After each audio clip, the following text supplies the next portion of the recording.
Hey, how's it going, everyone? My name is Derek Afasi. I'm the owner of Afasi Financial Group and RetireSharp.com. Today's topic I want to discuss with you retirement for dummies. And I want to break down this video into two different segments. One, with the individuals that are just starting out for retirement planning and they're trying to accumulate their wealth. What are some different things to avoid and make sure that you're accentuating? And then the other is for those individuals later on in life, the ones that have already accumulated their retirement nest egg, and how to take proper preservation and distribution strategies to make sure that they have that peace of mind in retirement. So I have another video out there with retirement for dummies, mainly on the wealth accumulation side. This is going to be a culmination of all of it across the board, so I hope you enjoy. Basically, regarding the accumulation side, what typically happens is an individual works for a specific company, and this company is going to, whether it's a federal agency, whether it's a private employer, a public employer, whatever the case may be, would determine what sort of retirement options you might have. So if this person's working for, let's say, a private institution, and this private institution is trying to give them additional benefits of saying, we have something known as a 401k plan here for this employee. What essentially happens is this individual is going to go to work and is going to make income each and every month, each and every year. With a 401k type retirement strategy, an individual could place a portion of a salary into this sort of 401k plan. Think of it like a 401k, like a retirement bucket. So each and every month, each and every pay period, he's placing more and more, he or she is placing more and more dollars into this 401k account. So if, let's say, this 401k account had a fixed account associated with it, well, then this bucket is going to be growing each year by the contributions into this account, and then also the interest credit is going to be a fixed interest credit as well. So the combination between those two are going to try to make this bucket grow larger and larger and larger at the end of the day, at the end of the year. So eventually, when this individual is working, they started working in their 20s, they decide, okay, I'm going to stop working when I'm in my 60s. They have about, 30 to 40 years plus of growth of doing those small incremental, contributions into that type of plan. So that's the correct mindset to have, is to say, if I'm placing dollars aside, I want to make sure that I'm eliminating the negatives. I want to make sure that I'm avoiding any sort of downward losses or flaws within this plan that could eliminate, that could say, okay, my bucket's growing, 1 year and then all of a sudden it gets depleted the next year. How exactly do I prevent that? So many times, and this 401k is the most common type of retirement account that individuals possess. And the mistake that's made is they don't understand the negatives that are associated with those 401k related plans or those retirement related plans. And the negatives are known as reverse dollar cost averaging. And what it says is when you're placing dollars into a type of plan such as a 401k, yeah, you might have a fixed account option or you might have certain stock options, but majority of the times you have something known as mutual fund related options. So you might say, okay, like a target date fund or a conservative portfolio, an aggressive portfolio, where it's comprised of a mixture of stocks and bonds into these types of mutual fund related options. Well, the 401k has their own slew of fees associated with that type of plan. So the most common type of retirement account in America today is the 401k account. Understand there's fees associated with that type of plan. When you're choosing mutual funds within that plan, those are going to be additional fees with this type of plan. So individuals get smart and they say, well, I just want to focus on my job. I don't want to, try to worry about what I'm invested into. I'm going to go and hire an advisor to monitor this account. I might only have about 5 to 15 different fund options to choose from, but that's still more than anything I could chew. I don't want to deal with it. I just want to go to work, know that I'm placing dollars aside, and know that those dollars are growing. Well, that's where you have these advisors. You have many advisors, wealth accumulation specialists, as they like to call themselves, that they will charge you a fee for that, whether that's a flat fee or whether that's a management fee to help monitor those types of accounts. That advisor could charge you different fees. So what do we have here? If we're thinking this in the terms of a bucket, we have the first hole is the 401k related fees, the second hole is the mutual fund related fees, and the third hole is the advisor fee. So you're saying, okay, this advisor better be good if I'm giving him any sort of fee. The problem that lies there is there's no guarantees when you're dealing with advisors to monitor those accounts. The only thing that's guaranteed is that you're going to be paying a fee.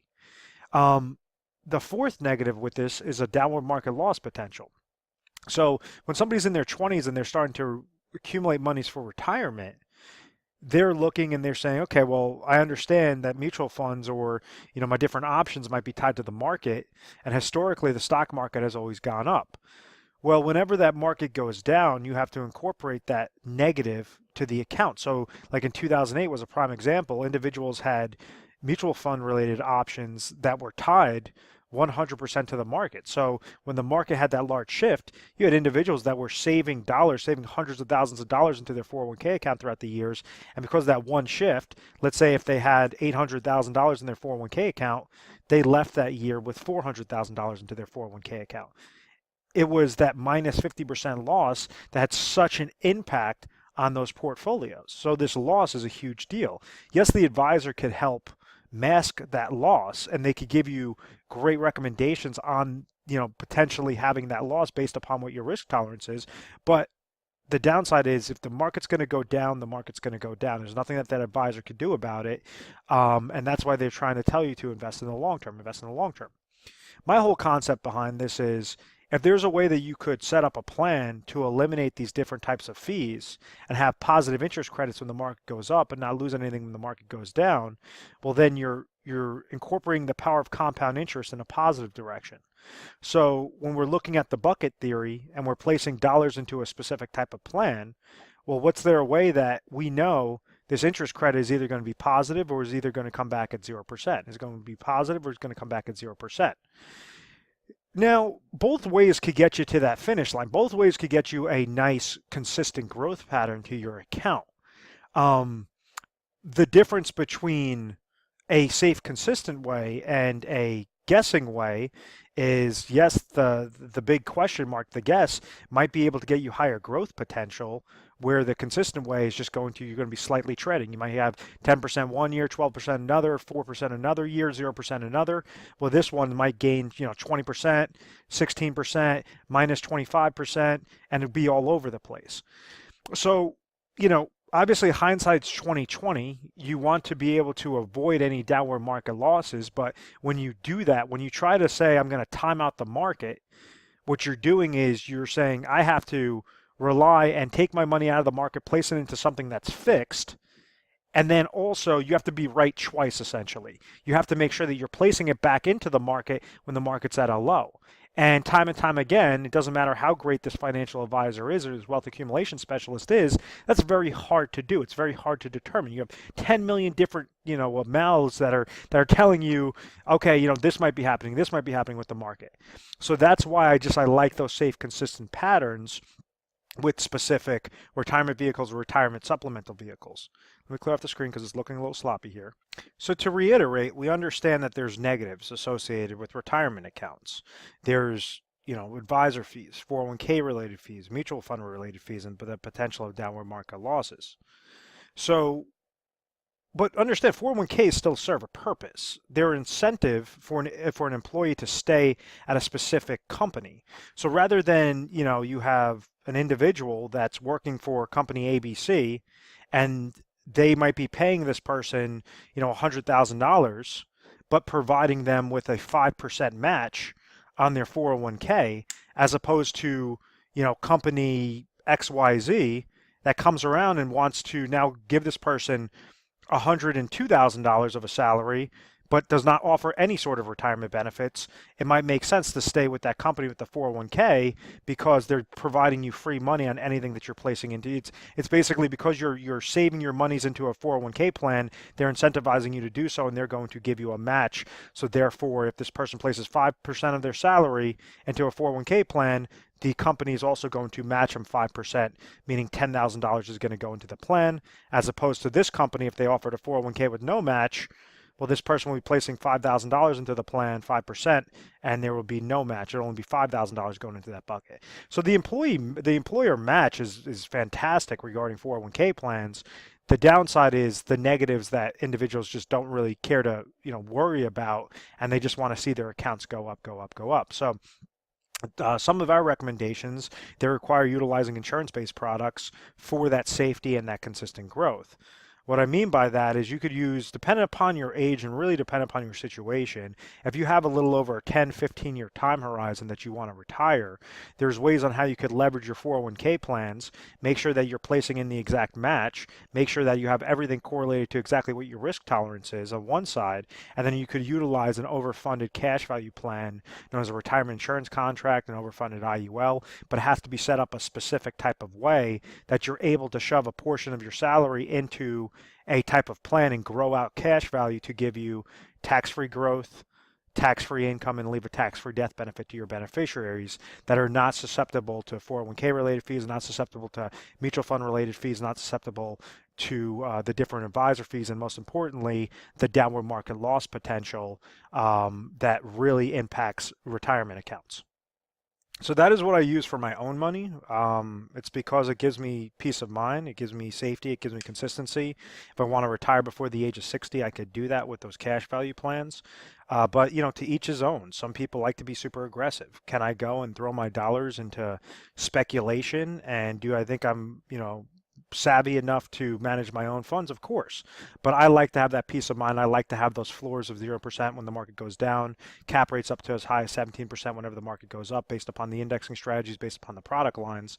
So that could be a decent way. Now, once again, if I'm looking to retire in the next 5 years, 10 years, I wouldn't go with a cash value plan. I think that, really depends upon a case-by-case basis with how somebody wants to accumulate their wealth. But as long as you're mindful of reverse dollar cost averaging, you could prevent it. You could understand and maybe say, I want to look really closely into mutual fund performance or mutual fund related fees or advisor fees. Is it justified to go and, hire financial advisors? So that's what I want as the takeaway. It's not necessarily give you crazy recommendations on what you should do. It's just be mindful of it. And yes, there are options. If you're interested in seeing more of that safe, consistent route, that's something that we could help you guys out with. And we explain it to you because, 95% of those plans are set up a horrible way where you have to see, what is the benefit of the agent that's offering it to you?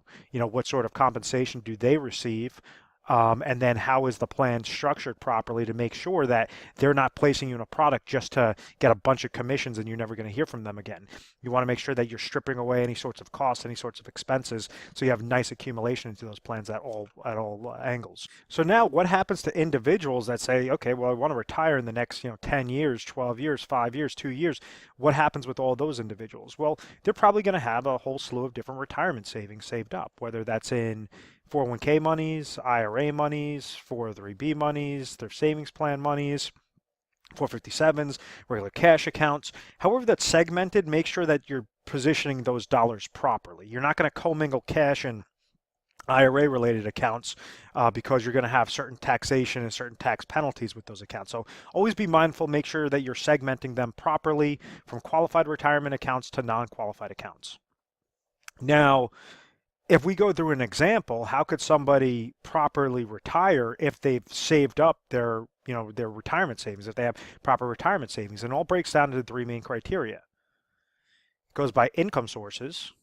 You want to make sure in retirement that you could at least cover what your expenses are with guaranteed income. So what I mean by that is, let's say if somebody has $600,000 in retirement savings, and that's a combination of qualified accounts and non-qualified accounts. They're currently 60 years old, and they're looking to retire at age 65. Well, you're not going to want to place dollars into a cash value plan because you're going to be shooting yourself in the foot. The expenses are going to be too high, and you're pulling out the money too fast. Not going to be a good avenue. With this individual, at age 65, maybe that's when they want to stop working. They say, I have $600,000 currently that's saved up. I want to stop working the day I hit 65 years old. So we want to look at their situation. Okay, what exactly are going to be your expenses? And we have budgeting sheets to help you guys out with this, but what exactly are your expenses to the decimal point at age 65? Let's say if it comes back that this individual has $60,000 worth of expenses. Okay, well, what are your guaranteed income sources? What is your Social Security? If they have $30,000 of Social Security, maybe they have another $20,000 of pension income, and then they don't have anything else coming to them on an income side. Well, this tells us really simply that They have $50,000 of guaranteed income sources, but they need $60,000. So therefore, we have a bucket of $600,000. Rather than risk all those monies to reverse dollar cost averaging into speculation and variable accounts, which were all those different negatives that I listed before, you could also add on when you're trying to pull money from those types of accounts, from an account that could potentially go down, you're pulling out income from an account that can go down that you're paying fees on, and you also have inflation, basically inflation risk. You have longevity risk of how long someone's going to be living to. You have social security risk. There's a whole slew of different risks in there that you just want to break it down to a bare bones minimum. So what I mean by that is if we understand that this gap is $10,000, well, what exactly can we place in? What sort of insurance contract on a safe, consistent basis can we place those dollars into, the smallest amount of the 600,000 to get placed in at this guy's current age 60 that's going to get triggered at age 65 without losing control. So the second portion, without losing control, that just means you're using income riders instead of annuitization. But ultimately what we're trying to do is look at what's needed and then plan backwards. So out of this, let's say that for male age 60, looking to retire in 5 years, the best contracts that come back require a $125,000 deposit with company A, a $175,000 deposit with company B, and a $230,000 deposit with company C. Well, if they're all rated the same way, have the same similar benefits, we want to only place $125,000 that will accomplish their goal at age 65 of that $10,000 gap. So what we're doing over here is we're using $125,000 out of the $600,000. $475,000 is now left over, and $125,000 is placed into that specific type of a contract. Most of the time they're going to be generated through annuities, but there are some also alternative investments that someone could use as well. But just on a safety aspect, annuities are typically going to be the go-to. That's going to cover their income need. What happened? We didn't take $600,000 and throw it into an annuity. We took $125,000. We placed only the amount that was necessary to accomplish their income goal. The second aspect is regarding emergency funds. They have $475,000 left over. Typically, you're supposed to be utilizing about 6 to 12 months of what your emergency funds are, what your expenses are into emergency funds. So let's just say we'll add another $100,000 that you could leave into money market accounts, fixed accounts, savings accounts, whatever that case may be. So out of this 475, 100,000 gets shaved off, and then you have 375 that you could utilize into your fund monies. Now that could be invested in speculation. Now that you could go and take that market risk because you already have your golden parachute of your Social Security, pension, annuity income.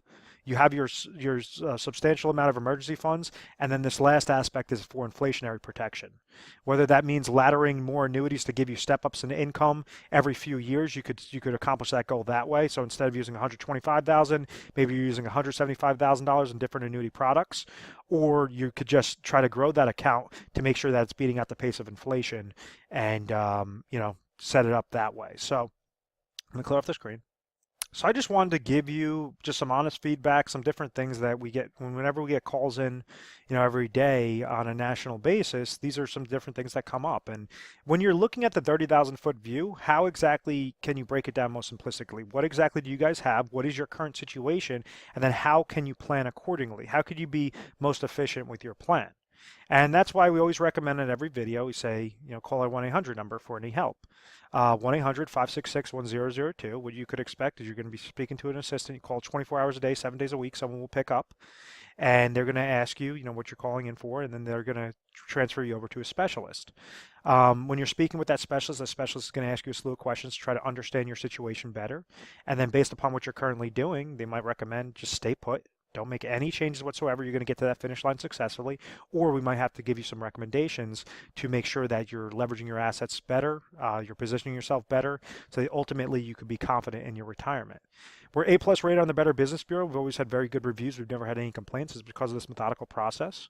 I want to thank you very much, guys, throughout the years for subscribing to my YouTube channel, leaving comments, feedbacks, all of that. And if you ever want to have a conversation, just call in and we could discuss some things. But I want to thank you very much for watching this video. Feel free to subscribe to our YouTube channel if you have not already. Retire Sharp, or visit our website retiresharp.com, and we'll get you access to the most updated videos. Thanks so much, guys. Have a great day.